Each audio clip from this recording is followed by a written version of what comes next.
Hi there, I'm Shane. I'm the guild leader of BDO Navy. I put together this video to try to explain and teach some of the boat tricks that we use to generate guild funds in the guild. The most important one is ramming, which not the basic old ram that you have to get up to speed in order to use, but we use a 3 button combination TWQ to let you ram from stationary. Essentially, you're doing auto path forward, which makes you move a little bit faster and gets you to a speed fast enough to use your ram.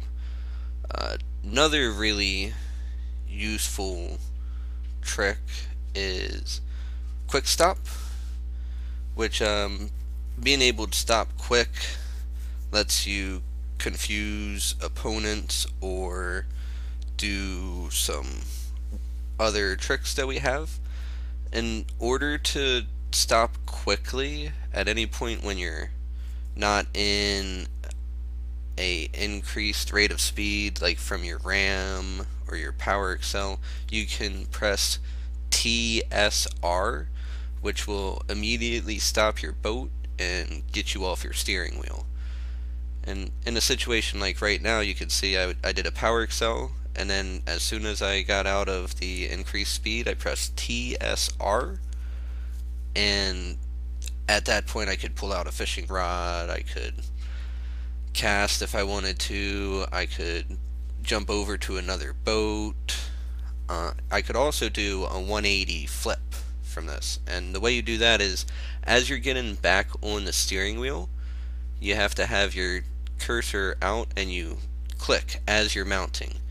At the end of the animation of you getting on their steering wheel, the boat tries to meet the movement command that you inputted. So for the stationary one, as you're getting on, you can just rapidly click behind your boat right on the cargo area.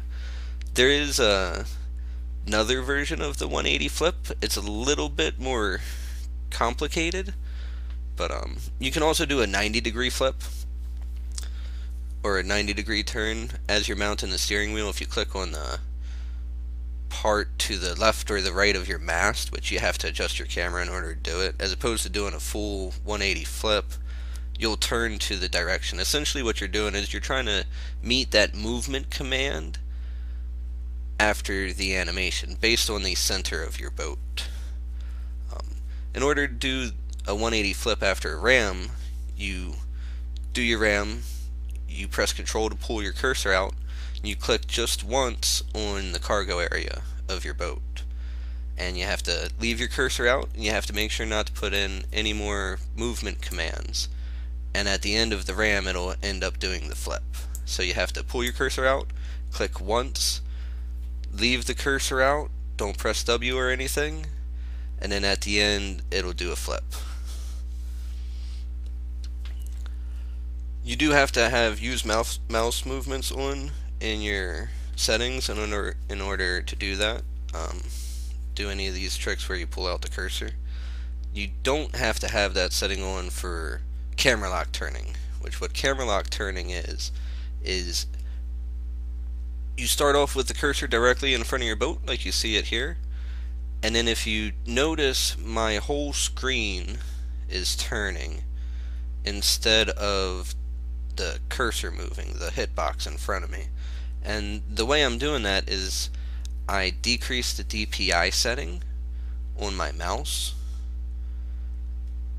and I'm just moving left and right very slowly so that it doesn't move the hitbox. It ends up staying in a locked position and the whole screen moves. So in order to do this, you have to get really good at just moving the mouse slow, nice and smooth. Lower DPI setting helps with this, and it'll help you outbank people.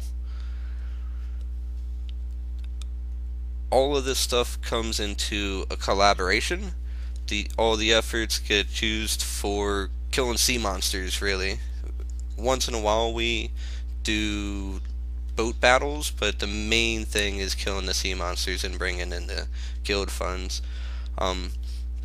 The other part of use mouse movements is you can actually use it to direct your attacks on the sea monsters. So in this video you'll see me pull out the cursor and put it over top of the sea monster. You'll see it actually turn into a sword, and essentially what you're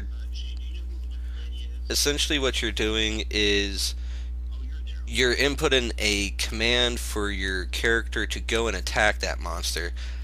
Actually, after your ram, your boat will start to follow the sea monster around because you're trying to attack it.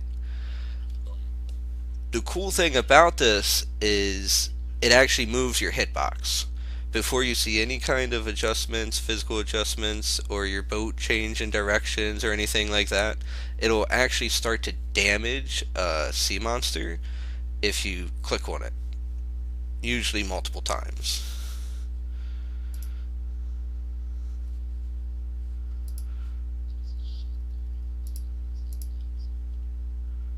So what the mob ends up doing is everybody tries to ram into each other and try to shorten the distance of the rams to keep damage on the sea monsters.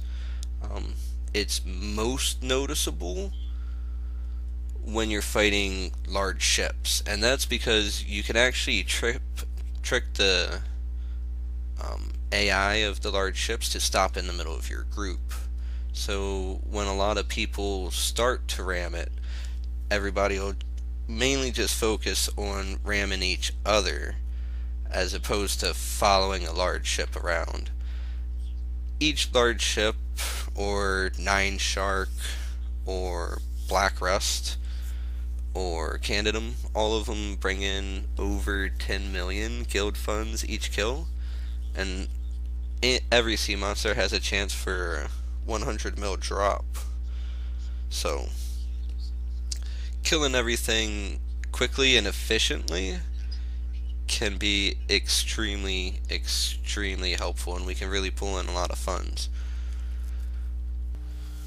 Crew is super important. They bring things like repair materials that are used to fix the boat's health, get it back up to full. They also bring things like Origin of Wind or Breezy Crystals. What those do is they regenerate the boat's stamina.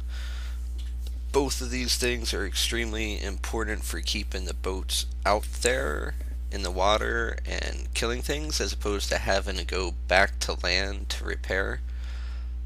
Crew members also add for carrying capacity of the group overall, which is extremely important.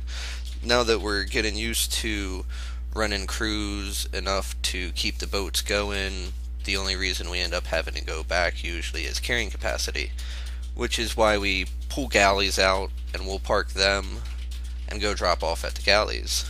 And that's pretty much the summary of the sea monster hunting we do in the guild. If you have any other questions, just don't be shy, find one of us, ask us, and we'll be sure to get you all set up.